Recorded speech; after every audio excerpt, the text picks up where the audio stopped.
Jeg er lige kommet hjem fra arbejde, og jeg besluttede mig for, at i dag er dagen, hvor jeg sætter en masse ting til salg på Vinted.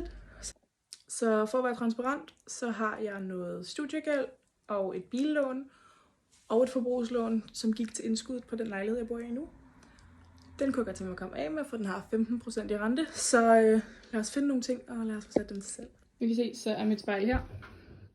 Men jeg har ligesom en masse crap i køkkenet, som jeg godt lige vil have ryddet op, så de ikke kommer med i billedet.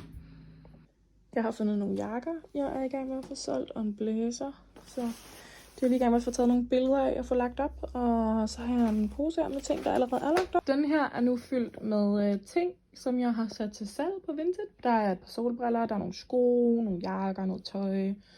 Lidt forskelligt. Så nu må vi bare håbe, det sælger. Tak fordi I så med. Det er dejligt at have med til at holde mig selv accountable for at få gjort nogle af de her lidt svære opgaver. En lille opdatering, mens jeg redigerer videoen. Jeg har allerede fået solgt 2 af jakkerne.